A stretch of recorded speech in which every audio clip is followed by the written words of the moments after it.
Mark, what's going on? Why does Reverse Flash have a hole in his chest? Oh, we'll find out. We'll find out.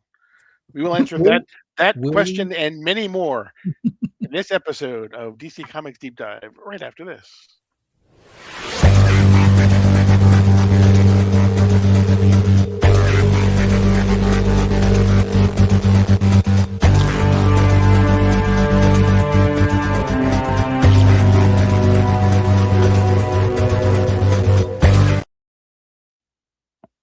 Before we get started, don't forget to hit the like button, hit the subscribe button. Make sure you subscribe to the channel.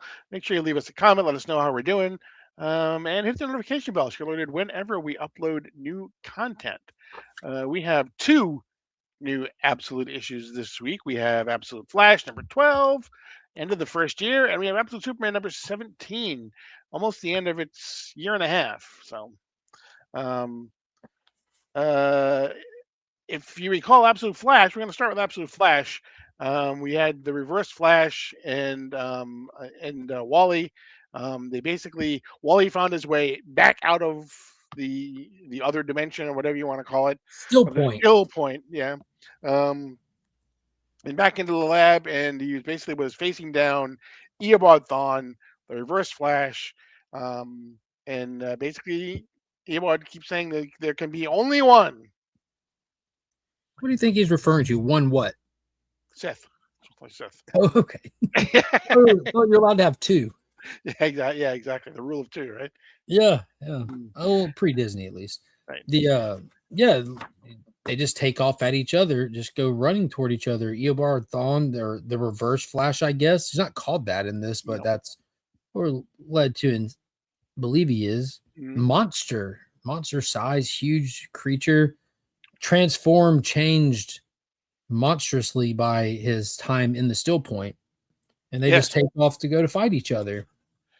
Right. Meanwhile, people are running away, and one of them happens to run past Grodd, who basically recognizes the biometric console on the wall, realizes what he needs, uses his powers of control, and brings the guy back to basically put his hand on there to let himself in. And we find out that Grodd has a daddy, a real daddy.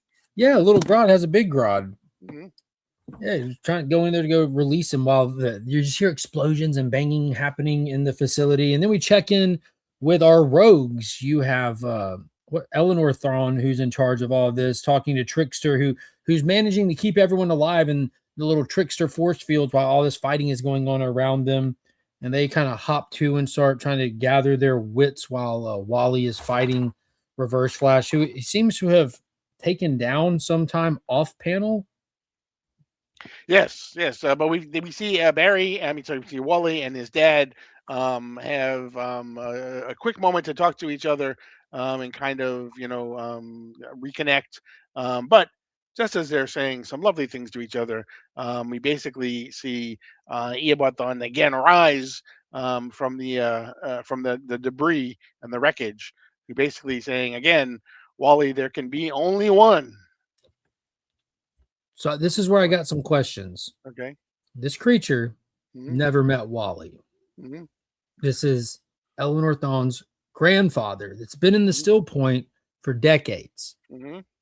Comes out of the still point through the project, the portal that they were opening on the fort. They're fighting.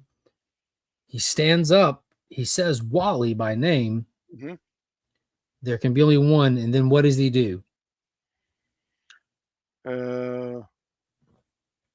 He basically he runs away. Yeah. He's not trying to fight Wally. That's true. He runs away. Mm-hmm. So and then Wally goes to chase him. How does he know Wally? Where's he going? What's his goal? What's his purpose? What's he trying there to be one of? Like, I got some questions for this. A lot of questions, to be honest with you. But they decide Wally's like, I got to chase him. Can't let him get away. So Major West, is he a major? Wally's dad gathered the rogues to go follow them. Wally and Reverse Flash are tearing across the countryside. Wally's yelling for him to stop. You're going to destroy everything, running over it, running through it, all that stuff. And he smacks him and gets yoked up. And he says it again. There can be only one, boy. I saw God. I saw him. He spoke to me in the darkness. He said, I was the one. I am Alpha and Omega. Interesting. He must have spoke to Darkseid. I was gonna say that's who do you think he spoke to? Because and Omega is in the large print in the so Oh yeah, it is. Yeah. um While he's saying all this, he's just beating the tar out of Wally, and then he gets shot with a little bit of ice in his back to stop him and distract him. The rogues have caught up mhm. to help in the fight, and they're throwing all their little tricks and ice rays and boomerangs and stuff at them. Yeah, and as they're doing that, Wally is basically down and out for the count now, and that's when um Trickster. Wally's dad decides that he's gonna pull a Yukon Cornelius against the Bumble and Yeah. push. The Trickster had been working on Yeah, trying to get some of the tech back together to open the portal back because they don't know how to stop him. And then right. just in the speed of things, like, let's just send him back to the still point. Opens the portal and it's kind of pulling him in. And for somehow or another, not too sure how, Wally's dad is able just to go up and just like, Push him in, but he disappears with him. let's and go in and here. and the thing closes behind him. Wally screams no. He basically screams he needs to open it now. Captain Boomerang says, "Sorry, can't do that. Promised your dad that I wouldn't do that." Um, and that's basically when we have Wally realizes that he may never see his dad again, but he says he knows he's not dead, and he kind of makes a promise to himself that he will get him back somehow. Yeah. And then he just kind of goes and runs, just takes off running. He's like, I'm done with y'all. I'm out of here. And just takes off running to emotionally vent. I will say, at this point in the story, my absolute favorite thing is that Reverse Flash beat the costume off this kid. Hmm. You think we might be getting a new costume since this is just a lab suit that belonged to Barry? You know what I mean? Maybe we could get a cool costume moving forward. Possible. It's very, very possible. You never know. Hey, Never there's know. hope. There's Right. hope. Wally, in the wind down of it, he ends up back at Dibney mission. Ralph Dibney takes him in, and then we get two epilogues. We basically get the first epilogue, which basically kind of sets up the rogues going forward. They're their own now. They're basically free agents, they say. And the second one is we get Grodd and Grodd's dad, with Grodd's dad telling little Grodd, the Groddling, that basically all humans or all men are bad. Uh, Yeah, it looks like we're setting up for a Grodd story. Boring. I'm just kidding. it'll be Characters different who just though. mind control other characters aren't always that interesting Yeah, to me. Unless we're talking like Ultra Humanite, then it gets a little horrific. Maybe it'll be horrific in here. maybe. What do you think overall of our first year through the Flash? It was good. The fact that I think that I know we'll end up back at Still Point again. So that kind of leads me to believe that maybe we'll see Barry again. Um, we'll see the Reverse Flash again. We'll see Barry's dad again. I mean Wally's dad again. They definitely are not gone forever, I would guess. If for me, I think this is like outside of Martian Manhunter, just take that out of the conversation. I think this is the weakest one. Mhm. It's not bad, but it doesn't have like any hits. You know what I mean? There's really there's no like hoorah moments. It feels very devoid of emotion. Like Mhm. even like with his dad having that, like you said, that Yukon Cornelius moment, like it was just like, yeah, but like you didn't really build up to it. And Mhm. even Reverse Flash coming, it seemed very anticlimactic. Like again, he had no purpose or direction for being there. And so it's just, I don't know, for it to be the finale of a story arc, we I don't really feel like we did much other than just introduce characters. I don't know. Mhm. No, you're right. And I mean, there have been like WTF moments in a lot of the other um All of the other ones, yeah, exactly the that Trinity we and Green Lantern. that we really haven't seen necessarily. The Absolute Flash has been more of a slow burn type of a thing. Man, it's still um slowly burning. exactly. um and you're just kind of waiting for it maybe to go instead of a slow burn to kind of like just ignite and maybe we'll get it again. I um It seems disjointed to me. Yeah, Not like it's definitely a linear story, but it seems like you have all these hanging themes that we haven't really grabbed one to do anything with it yet. But there's definitely the themes are present in it. Like I don't know.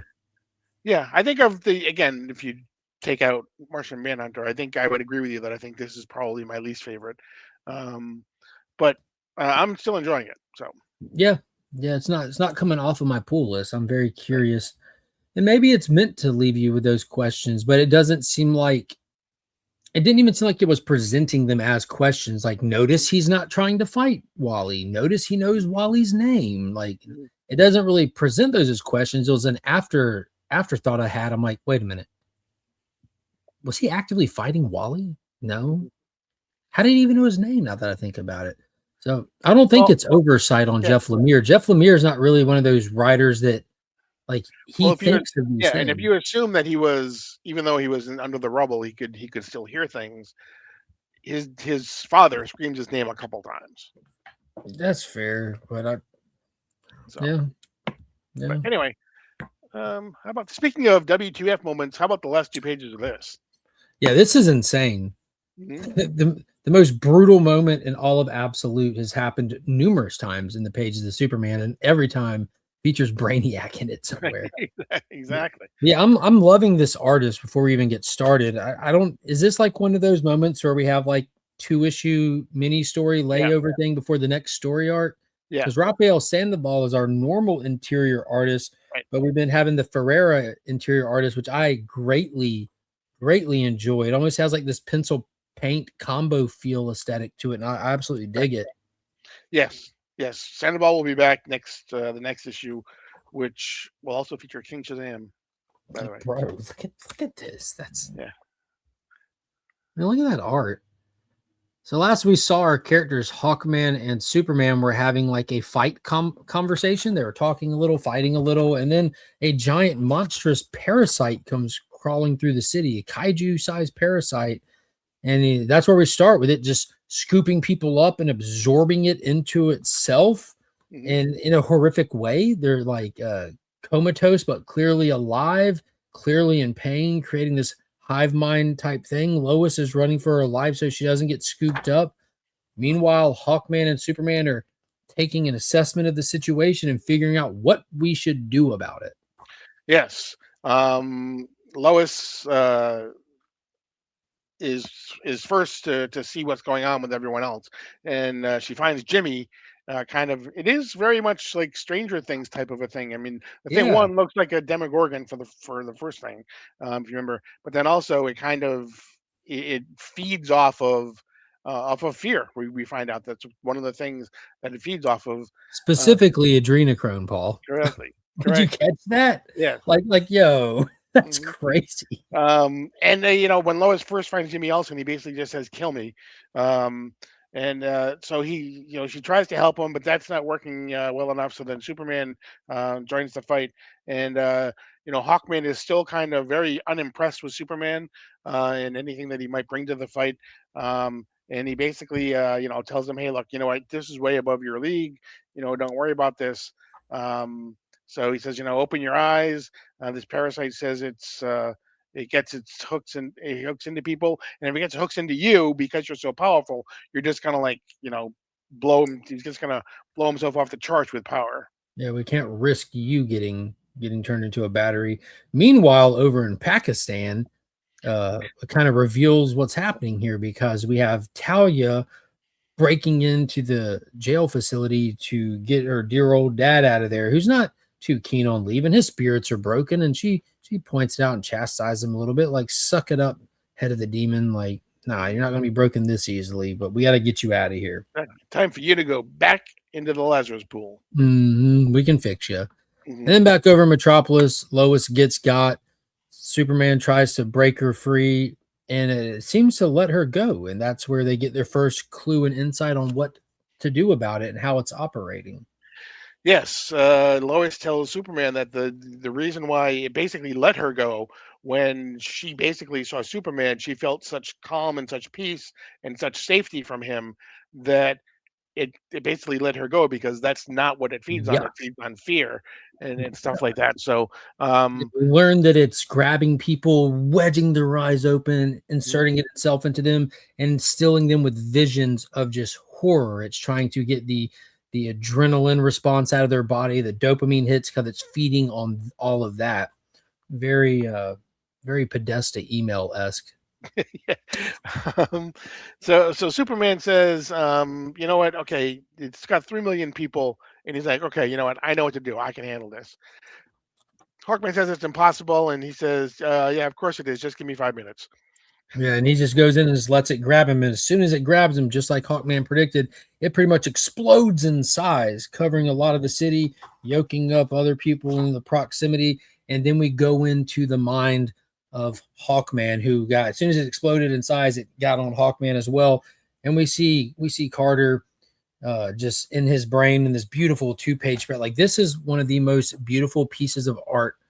So you get the profile of Hawkman with his thoughts, being scared, being taken over by it, but then a young, almost Superboy age Superman comes in to come help him, calming, reassuring, all of these things. But in this moment, Kal-El is able to see his thoughts, see his memories, see his mind, his true intentions, as well as the why this creature is here, what this creature is, who let it out, where it comes from, all of that stuff.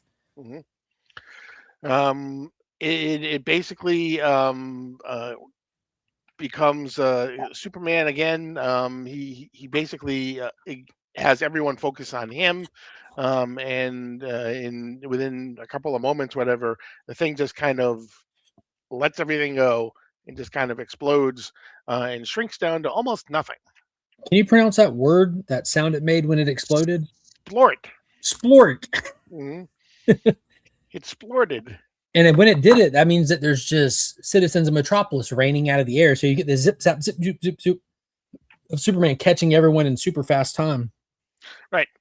And we go and we basically find out that basically, again, what he did was Superman is such a reassuring, has presented himself as such a reassuring presence to him that just his speech, what he says, is enough to induce calm and safety in people. And I think we've all had people that we know that just kind of hearing that from them, either the way they talk or what they say, kind of just instills. I mean, during World War II, FDR used to have his fireside chats, and that was basically to try to instill some calm and lower the fear that everyone would have about World War II. So what was that like? Yeah, exactly. Yeah, yeah. So so Superman was that for these people of Metropolis. So we then basically see a standoff between Hawkman and Superman again. With Superman basically saying, "Hey, look, I know who you are. I know what you're doing. I'm not." I know who you work for. Exactly. Tell everyone that you know that I'm not for sale. Yeah, revealed that Hawkman does work for Lazarus. We saw him talking with the Legion of Evil, or what was it called? Forever Evil, the Legion of Legion. Absolutely. Was it the Justice League by the end of it? Yep. Yeah, the Absolute Justice League, which are all the villains, but it looks like it's confirmed he's an asset for the Lazarus Corp. So Superman's not cool, not happy with him. Found out that Talia released this creature as a distraction to go get her dad out of jail, and Superman's a little mad, and that's where we end with those characters. But we do get this disgusting epilogue over in Missouri. Exactly. We see Brainiac and Lex Luthor. Lex is basically tied up. He's got his eyes. You got the thing that keeps your eyes open. Very Clockwork Orange. Exactly. So you can't close your eyes. We see Brainiac talking to him and saying that I believe that you should. What does it say? Please stop. Yes, I believe that should amount to do that. Should do it. So he's confident. Lex is begging for it to stop. Brainiac says, "Yes, I think that we've had enough. Make yourself interesting until we meet again." And he walks off. And we see in the final page, we see what has happened is Brainiac has slaughtered Lex's family and forced him to watch. And friends on his birthday. We at last epilogue, Brainiac went to go get Lex because he's seen the multiverse. He's seen the potential of the evil genius Lex Luthor, but he found Absolute Lex, who's just a family man on a farm who has can't be bought, just would sacrifice nothing for his time with his family. So Brainiac pulls out chainsaw arms, ties Lex up, and cuts everyone he knows and loves up to pieces in front of him to motivate him to become what he needs him to be. The big question is, Paul, will it work or will it have the reverse effect? I don't know. It's a much different origin story than Superman accidentally blew his hair off. A little bit more violent. Yeah, it's insane. Yeah, I'm Uh, wondering what it'll mean for future Absolute Lex. Will he be Superman's like Robin in the Absolute universe? Well, well, maybe. very interesting, very very good issue. I'm gonna miss the interior artist. Yes. Well, if they can, I mean, because Sandoval can't do all of them, so if they can keep him as kind of the backup or whatever, maybe we'll see him again. But Yeah, I we like this also had, formula. We saw it in Wonder Woman as well. When between the story arcs, when they do just like the little mini story, the 2-issue story arcs between the bigger ones, we get the guest artists, and it's fun. It's fun to swap it up for a little bit. Mhm. Before we close, we can't close with at least acknowledging the end of DCKO because of the effects that it will have on the Absolute universe. Um, DCKO number 5 ends with what is promising to be something huge event in the future of the Absolute universe. When Darkseid said that we should expect a crisis of absolute proportions. Mhm. So, And it also confirmed that the Absolute universe and these characters were literally made as assets for Darkseid to go and pull and use when he needs them or wants them or sees fit. They're literally tools in his belt. exactly. So DC has already announced that they have an absolute crossover coming over at the end of the year. Not sure if that's going to be Absolute Crisis or something else, and then Absolute Crisis will follow on a little bit down the line. But I think we can probably assume that we'll get an Absolute Crisis on Infinite Earths. So at some point. So That'll be dope. yeah, exactly. But don't forget before we go, don't forget to make sure you hit the like button, hit the subscribe button. Make sure you leave us a comment, let us know how we're doing, and hit the notification bell so you're alerted whenever we upload new content. But that's going to be it for this edition of DC Comics Deep Dive. As always, I am Paul. He is Mark. But we are Legion. And you're now leaving Sector 2815.